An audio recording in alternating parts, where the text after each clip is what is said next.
After years of abuse, my parents tried to rewrite history and pretend we were a happy family. I collected proof of every lie they told, and then chose a revenge so subtle they never even saw it coming. Ever since I was a kid, my mom made it crystal clear that if my dad tried to praise or reward me, all hell would break loose. I remember being 9 years old and my mom yelling at me for overeating at dinner. Tears filled my eyes, and I looked up at my dad, hoping he'd stand up for me. "Honey, don't you think you're being a little unreasonable?" My mom stormed off without letting him finish. That was the last time my dad ever tried to be nice to me. One time when I was 12 and had gotten dirt on my shoes, my mom took a deep breath to prepare for her yelling, but my dad beat her to it. "Son, you're almost a teenager, and you still haven't learned how to stop being a worthless piece of crap?" I looked down at the ground, trying to put my tongue to the roof of my mouth to stop myself from crying. In the corner of my eye, I saw my mom with a huge smile on her face. She hugged my dad and even whispered "good job" into his ear. It was then that I realized our family was about my mom, not about me. And as I got older, the yelling turned to violence, and I hated my parents. Every time my dad did something wrong, like forget to load the dishwasher or not immediately reject a woman who was simply looking in his general direction, he'd make it up to her through me. Through trashing my room and forcing me to tidy it up, by waking me up at 4 a.m. on a Saturday morning to clean the entire house top to bottom. It always worked for a while, but it was never enough for her. And one day, he started to realize that. I was using her phone as a calculator for my homework when I saw a notification pop up. "You looked so good last night," it said, from a number I didn't recognize. My curiosity piqued, and I read through their entire chat. A chaotic excitement immediately filled my veins. If I could just show my dad what she's been doing, maybe he'd be on my team again, I thought to myself. But as soon as my hopes went up, they were shot down. Because when I showed him the texts, his hand aggressively met my face. "How dare you go through your mother's phone," he said. But at this point, I was so desensitized to his violence that I didn't respond, just went back to doing my homework. But things changed after that. My dad started making eye contact with me again, became a little quieter during disagreements, wailed on me a little less. It was around this time that I ended up moving out for college and going NC with my mom. And the most contact I had with my dad was a yearly "Merry Christmas" and "Happy Birthday" text, because I was done, especially after seeing all my friends' parents who seemed to fight over who loved them more, not less. Fast forward 4 years later. I'm now 23, and my dad invited me over last Thanksgiving. By this point, I had a bachelor's degree in engineering, a solid beginner's job, and a pretty good car, so I felt secure in myself enough to attend. Plus, after years of therapy and real friendship, I had come to the conclusion that my mom's opinion means nothing to me, and my dad's a little beach if he tries to put me down this time. When I showed up, I didn't know what to expect, but it definitely wasn't my dad greeting me with a hug. The first hug he'd given me since I was a child. I still kept my guard up, but hugged him back. My mom was still cooking while we caught up. There was a lot of tension, but for the first time in a while, I had hope. That's when we sat down for dinner. I planned on staying quiet, only speaking when spoken to, basically maintaining the dinnertime procedure from my childhood. "Ahem," my mom said, staring at my dad. I immediately realized my elbows were on the table and took a deep breath, bracing for impact. "Honey, he's not a kid anymore. We don't have to do that stuff." My eyes widened when he said this, and I could see rage form in my mom's eyes. "I knew you never loved me," she muttered under her breath before continuing to eat. At that moment, something in my dad's brain clicked. The air of the room changed, and I knew my mom noticed it too. He took his phone out and started going through his camera roll. There was a lot of aggression in his voice. "Remember when I bought you this? Remember when I planned this date for you? What have you ever done for me?" My mom's face went red, and this time she was the one to go silent. There was a long pause, and my dad was zoned out with his eyebrows furrowed. Then came his light bulb moment. "You've only ever loved me when I hurt our son," he said, his voice completely steady. She opened her mouth as if to say something, but then he just left. Well, there was no way I was being left alone with my mom, so I followed him to his car. "Son, I let you down. I'm sorry." A smile filled my face. Those were the words I'd been waiting for my entire life. I sat in the passenger seat and hugged him, but behind my smile was something much darker. You see, as much as I appreciated the apology, it was simply too little, too late, and I was going to make them both pay for the trauma they gave me. I sat in my dad's car for what felt like forever, neither of us saying much. The engine wasn't even running. We just sat there in the cold November air, watching our breath fog up the windows. I think we were both processing what had just happened inside. "So what now?" I finally asked, breaking the silence. My dad rubbed his face with both hands. He looked older than I remembered, more worn down. "I don't know, son. I really don't know." I nodded, not sure what else to say. Part of me wanted to scream at him, to list every single time he'd failed me, every time he'd chosen her over me. But another part of me just felt empty, like there wasn't even enough energy left to be angry anymore. "I should probably go," I said, reaching for the door handle. "Wait," my dad said, grabbing my arm. Not roughly like he would have in the past, but almost desperately. Can we get a coffee or something? I think we should talk." I hesitated. I had a 4-hour drive back to my apartment, and honestly, I wasn't sure I wanted to hear whatever he had to say, but curiosity got the better of me. "Fine, one coffee." We drove separately to a nearby Denny's, the only place open on Thanksgiving night. The restaurant was practically empty except for a few truckers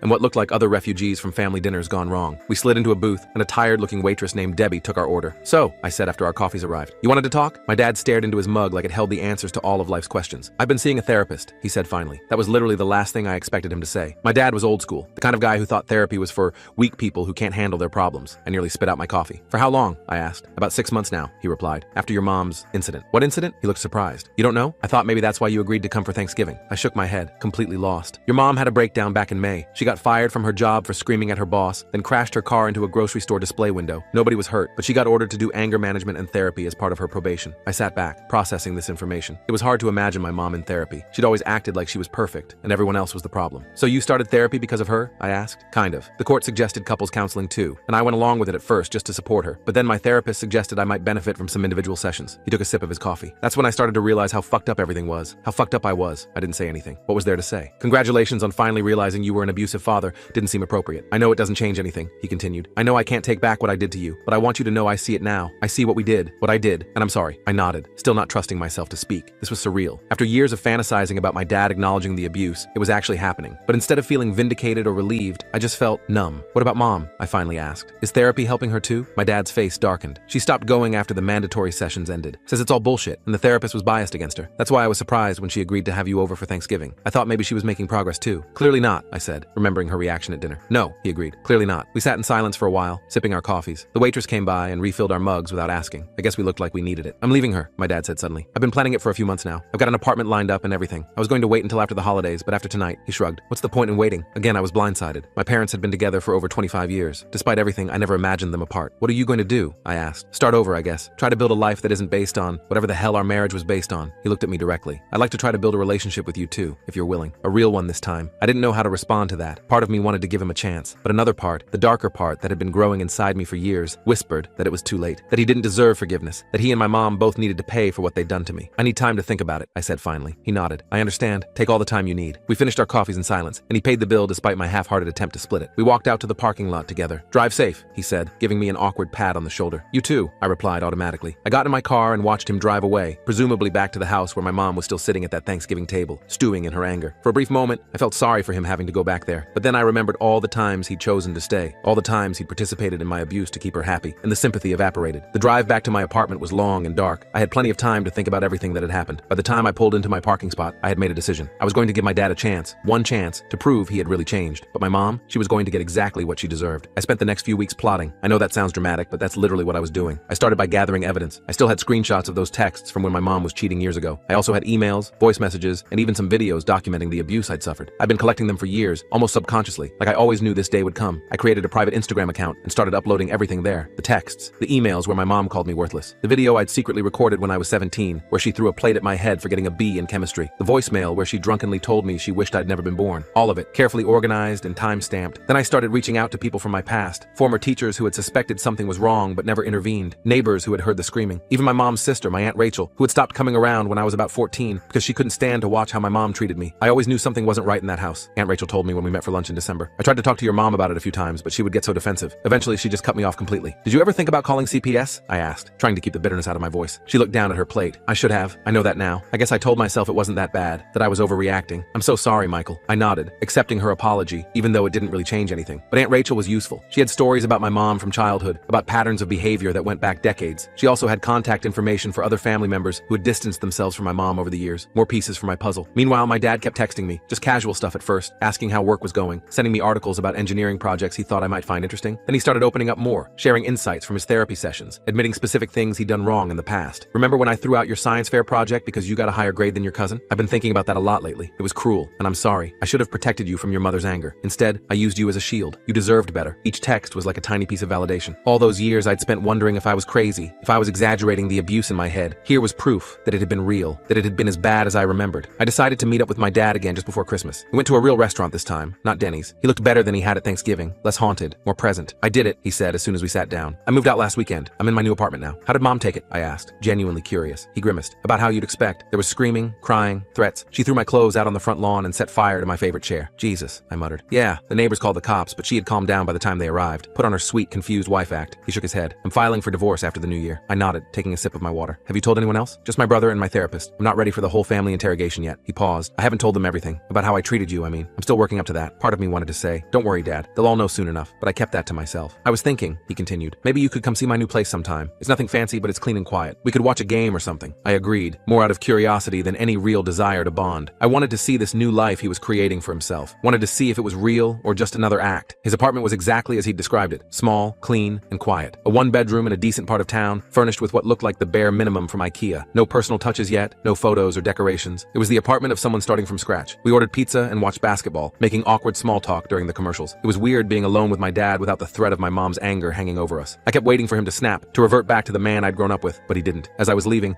he handed me a small wrapped package. Early Christmas present, he said. You don't have to open it now. I waited until I got to my car to unwrap it. Inside was a framed photo of me at my college graduation. I hadn't even known he was there. I certainly hadn't invited him. But there I was in my cap and gown, smiling with my friends. He must have been watching from a distance. There was a note with the photo. I missed so many important moments in your life because I was a coward. coward. I'm trying not to be a coward anymore. I stared at the note for a long time before putting the frame back in its wrapping and driving home. The dark part of me wanted to throw it away, to reject this peace offering as too little, too late. But another part, a part I didn't want to acknowledge, felt something soften inside me. That feeling didn't last long, though. The next day, my mom called me for the first time in years. I let it go to voicemail, but her message made my blood boil. Michael, it's your mother. I don't know what lies your father has been telling you, but he's having some kind of midlife crisis. He's not well. I need you to talk some sense into him. Call me back. Not a word about her behavior at Thanksgiving. Not a hint of apology for years of abuse. Just the same old manipulation, trying to turn me against my dad, trying to use me as a pawn in their twisted game. I didn't call her back. Instead, I added the voicemail to my Instagram collection and continued with my plan. By mid-January, I had everything I needed. My private Instagram account was full of evidence. I had statements from family members, former teachers, and neighbors. I had my own detailed accounts of specific incidents of abuse, and I had a list of everyone who needed to see it all. My mom's employer, her church group, her book club, her siblings and cousins, my dad's family, the neighbors, everyone who had ever bought into her perfect mother act over the years. I hesitated when it came to my dad. Should I include him in the mass email I was planning to send? On one hand, he had been an abuser too. On the other,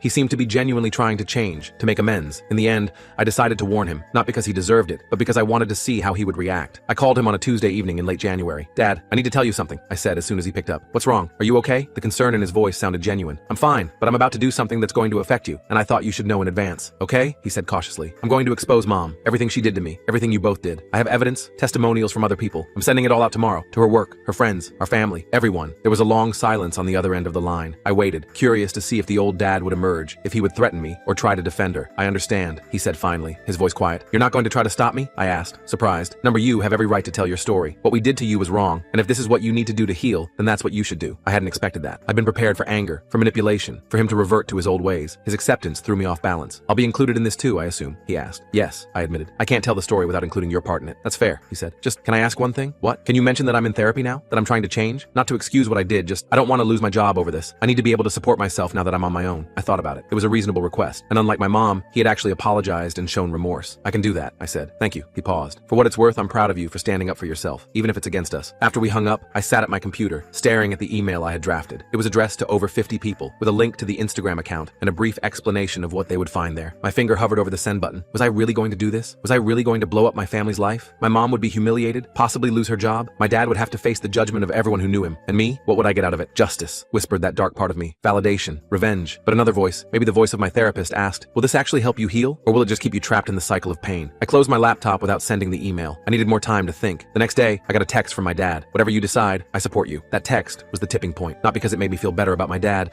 but because it made me realize something important. I was still letting my parents control my actions. My whole plan for exposure and revenge was still all about them. I was still defining myself in relation to them, still letting them dictate my emotional state. I didn't want that anymore. I wanted to be free of them, truly free, not just physically distant, but emotionally untethered. And maybe the way to do that wasn't through some grand act of revenge, but through simply letting go. I deleted the draft email. I made the Instagram account private so only I could see it. I kept all the evidence, all the testimonials, not to use as a weapon, but as a reminder to myself that I wasn't crazy, that what happened to me was real. Then I called my therapist and scheduled an emergency session. I think I'm having some kind of breakdown, I told her. Or maybe a breakthrough? I don't know. We spent 2 hours talking through everything. The Thanksgiving dinner, my dad's apology, my mom's voicemail, my revenge plan, and ultimately, my decision not to go through with it. What do you want your relationship with your parents to look like going forward? She asked me. With my mom? Nothing. I don't want a relationship with her at all. She hasn't changed, and I don't think she ever will. And your dad? That was harder to answer. I don't know. Part of me wants to give him a chance. He seems genuinely sorry, and he's actually doing the work in therapy. But another part of me is still so angry. I don't know if I can ever fully trust him. You don't have to decide everything right now, she reminded me. Healing isn't linear, and forgiveness isn't an all or nothing proposition. You can take small steps, set boundaries, see how it goes. I nodded, feeling a weight lift off my shoulders. I didn't have to have all the answers today. I could take my time, protect myself, and see what felt right as I went along. Over the next few months, I established a cautious relationship with my dad. We'd meet for dinner every couple of weeks, or he'd come over to watch a game. We kept the conversations light at first, but gradually started talking about deeper things, his therapy progress, my career goals, even some careful reminiscing about the few good memories from my childhood. One night in April, after we'd had a few beers, he brought up my mom. She's been calling me a lot, he said, alternating between threatening me and begging me to come back. Are you tempted? I asked, trying to keep my voice neutral. He shook his head firmly. Not even a little bit. I feel free. For the first time in decades, I feel like I can breathe. He took a swig of his beer. The divorce should be finalized next month. She's fighting it every step of the way, but my lawyer says there's nothing she can do to stop it. That's good, I said, and I meant it. The thought of them getting back together made my stomach turn. There's something else, he said, looking uncomfortable. She's been asking about you, wants to know if I've seen you, how you're doing. I tensed up immediately. What did you tell her? Nothing specific, just that I've talked to you a few times and you're doing well. I didn't mention that we've been meeting up regularly. I nodded, relieved. The last thing I needed was my mom showing up at my apartment or workplace. She wants to see you, he continued. Says she misses you. I laughed, a harsh sound with no humor in it. Yeah, I bet she does. She misses having someone to control and belittle. My dad didn't argue with that. I told her I wouldn't pressure you, that it was entirely up to you if you wanted contact with her. I don't, I said firmly. Not now, maybe not ever. I understand, he said, and I'll respect that. I won't pass on messages or try to play mediator. We sat in silence for a while, the TV murmuring in the background. Can I ask you something? I said finally. Something I've always wondered? Of course. Why did you stay with her for so long? Why did you let her treat me that way? Was it just because you loved her that much? He was quiet for a long time, staring at his beer bottle. When he finally spoke, his voice was heavy with regret. I didn't stay because I loved her. I stayed because I was afraid of her. Afraid of what she might do if I tried to leave. Afraid of being alone. Afraid of admitting I'd made a terrible mistake. He looked up at me, his eyes wet. And I used you as a buffer. As long as her anger was directed at you, it wasn't directed at me. It was cowardly and unforgivable. I didn't know what to say to that. Part of me appreciated his honesty, but another part was freshly angry at the confirmation that he'd sacrificed me to save himself. I know I can never make it up to you, he continued, but I want you to know that I see it now. I see what I did, and I'm trying to be a better person, a better father if you'll let me. I nodded, not trusting myself to speak. We finished our beers in silence, and he left shortly after. I sat alone in my apartment for a long time, thinking about everything he'd said. The truth was, I didn't know if I could ever fully forgive my dad. The damage he'd done was too deep, too fundamental, but I was starting to believe that he was genuinely sorry, that he was really trying to change, and maybe that was enough for now. Not forgiveness exactly, but a willingness to see where this new version of our relationship might go. As for my mom, my feelings were much simpler. I wanted nothing to do with her. The thought of seeing her, of hearing her voice, still filled me with a mixture of dread and rage. She had shown no remorse, no self-awareness, no desire to change. She was still the same manipulative, abusive person she'd always been. But even with her, I was starting to feel something new. Indifference. Not complete indifference. I wasn't there yet, but the beginnings of it. The realization that she didn't have power over me anymore unless I gave it to her. I didn't need revenge. I didn't need to expose her or humiliate her. I just needed to live my life on my own terms, free from her influence. That would be the best revenge of all, or so I thought. But life has a way of throwing curveballs when you least expect them. It was a Tuesday in May when the curveball came. I was at work, buried in spreadsheets for a project deadline, when my phone buzzed with a text from my dad. Your mom's in the hospital. Attempted sewer slide last night. She's stable now. I stared at my phone for a solid minute, not sure how to feel. Part of me felt nothing. Absolutely nothing. Another part felt a weird mix of shock and something like guilt, even though I knew logically this wasn't my fault. I texted back asking which hospital, then told my boss I had a family emergency. The drive to the hospital was surreal. I hadn't seen my mom in over a year at this point. I wasn't even sure why I was going. Morbid curiosity? Some lingering sense of obligation? Or maybe I just needed to see for myself that she was really okay, despite everything. My dad was sitting in the waiting room when I arrived, looking exhausted. He stood up when he saw me, surprise clear on his face. You came, he said. I shrugged. Yeah, I don't know why exactly, but I'm here. He filled me in on what happened. Apparently my mom had been spiraling since the divorce was finalized. She'd lost her job for showing up drunk, and most of her friends had distanced themselves after hearing about the divorce drama. She'd taken a bunch of pills with alcohol, but then called 911 herself. The doctors think she didn't really want to die, my dad explained. More like a cry for help. I nodded, not sure what to say. It was hard to feel sympathy for her after everything, but I didn't want her unalived either. Can I see her? I asked. She's sleeping now. They sedated her pretty heavily, but maybe later. He hesitated. You don't have to stay, you know. I just thought you should know what happened. I'll stay for a bit, I said, surprising myself. We sat in uncomfortable plastic chairs,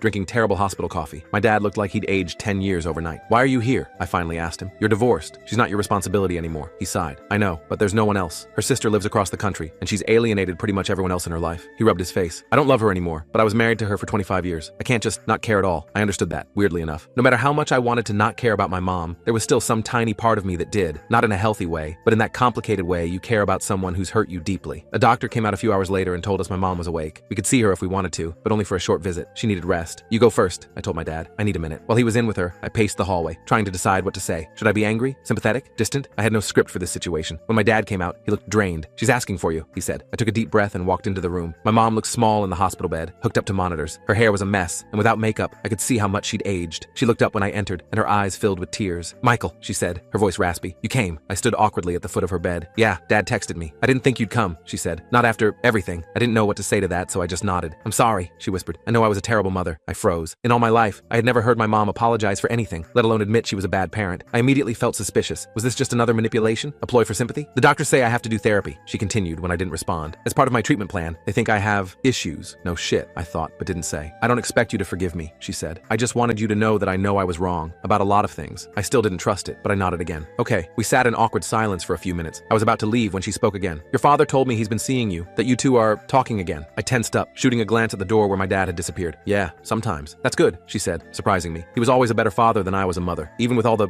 I didn't know what to make of that. It sounded almost like she was acknowledging my dad's abuse too, which was completely out of character for her. I should go, I said, uncomfortable with the whole situation. I hope you feel better. Michael, she called as I reached the door. Will you come see me again? Maybe? When I'm out of here? I turned back to look at her. She seemed genuinely vulnerable, genuinely sad, but I'd seen her put on acts before. I don't know, I said honestly. I need to think about it. She nodded, looking down at her hands. I understand. I left the room feeling completely disoriented. This wasn't the mom I knew. My mom didn't apologize. She didn't admit fault. She didn't look sad and small and broken. My dad was waiting in the hallway. How did it go? He asked. Weird, I said. Really weird. She apologized to me, said she was a terrible mother. My dad's eyebrows shot up. That's unexpected. Yeah, I leaned against the wall, suddenly exhausted. She asked if I'd come see her again after she gets out. Will you? I shrugged. I honestly have no idea. We left the hospital together, and my dad suggested we grab some real food at a diner nearby. Over burgers and fries, we talked about my mom's situation. The hospital's keeping her for 72-hour observation, he explained. After that, they're recommending an inpatient treatment program for a few weeks, for depression and alcohol abuse. Is she going to do it? She says she will, but you know your mom, she changes her mind a lot. I nodded, pushing my fries around on my plate. Do you think she meant it? The apology? My dad considered this. I don't know, maybe. Near-death experiences can change people's perspectives, or it could be the meds talking, or she could be manipulating us again. He sighed. I guess time will tell. Time did tell, but not in the way I expected. My mom actually followed through with the inpatient program, and then continued with therapy afterward. I didn't visit her right away, but my dad kept me updated. He'd check in on her occasionally, making sure she was taking her meds and going to appointments. About 2 months after her sewer slide attempt, I agreed to meet her for coffee. I picked a public place, told my dad where I'd be, and limited it to 30 minutes. All precautions in case this was some elaborate trap. She was already at the coffee shop when I arrived, sitting at a corner table with 2 cups in front of her. She'd remembered how I take my coffee, black with 1 sugar. It was such a small thing, but it caught me off guard. Thanks for coming, she said as I sat down. Sure, I replied, still cautious. She looked better than she had in the hospital. Her hair was neatly styled and she was wearing makeup, but not the excessive amount she used to wear. She seemed softer somehow. How's your job going? She asked. Your father mentioned you were working on a big project. We made awkward small talk for a few minutes. It was the strangest conversation I'd ever had with my mom. No criticism, no backhanded compliments, no guilt trips. Just normal questions about my life, with actual listening when I answered. Finally, I couldn't take it anymore. What's going on, Mom? Why are you being like this? She looked down at her coffee. Like what? Nice. Normal. Like you actually care what I have to say. She flinched slightly at that. I deserve that, she said quietly. I know I do. She took a deep breath before continuing. My therapist says I have narcissistic personality disorder and borderline tendencies and alcohol use disorder. She gave a small, bitter laugh. Quite the collection, right? I didn't laugh. I was too shocked that she was acknowledging any of this. She says I've been self-medicating for years, using alcohol to manage emotions I don't know how to process. She looked up at me. That's not an excuse, just an explanation. Okay, I said, not sure where this was going. I'm on medication now, for depression and anxiety, and I haven't had a drink in 63 days. There was a hint of pride in her voice. That's good, I said, and meant it. Whatever else she'd done, sobriety was a positive step. I've been doing a lot of thinking about why I treated you the way I did, she continued. My therapist says I was jealous of the attention your father gave you, that I saw you as competition instead of as my child. She shook her head. It sounds so stupid when I say it out loud. It did sound stupid, but it also made a weird kind of sense. It explained why she'd get so angry whenever my dad showed me any kindness. I know I can't undo the damage I've done, she said. I know sorry doesn't fix anything, but I am sorry, Michael. More than I can express. I sat there, stunned. This was the apology I'd fantasized about for years, the acknowledgement I'd craved. But now that it was happening, I didn't know how to feel. I don't expect forgiveness, she added when I didn't respond. I just wanted you to know that I'm trying to change. For myself, but also because I hope someday we might have some kind of relationship. Not like before, something healthier. I nodded slowly. I appreciate you saying all this, but I need time to process it. Of course, she said quickly. Take all the time you need. I'm not going anywhere. We finished our coffees in silence, and then I made an excuse about needing to get back to work. As I stood to leave, she reached out like she wanted to hug me, then stopped herself. Thank you for coming, she said instead. Yeah, I replied. Take care of yourself, Mom. Over the next year,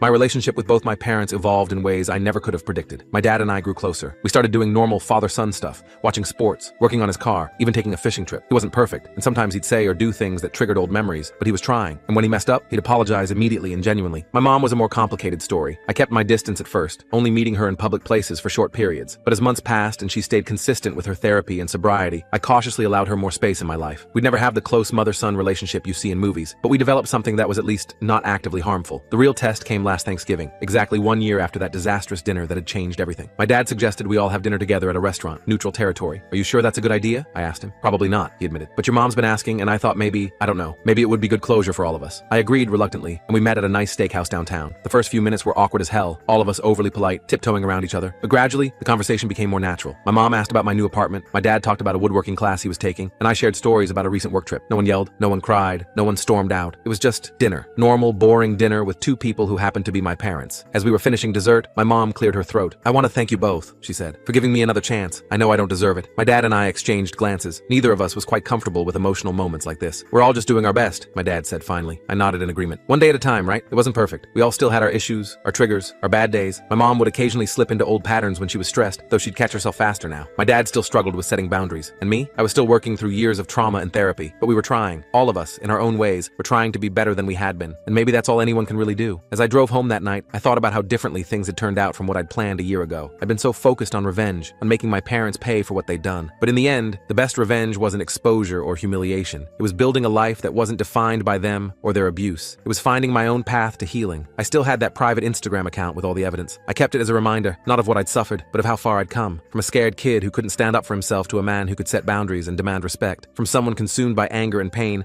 to someone working towards something like peace. It wasn't a fairy tale ending. My parents didn't magically transform into perfect people. Our relationships would always be complicated, always carry the scars of the past. But they were relationships I chose to have now, on my terms, with my boundaries firmly in place. And that made all the difference.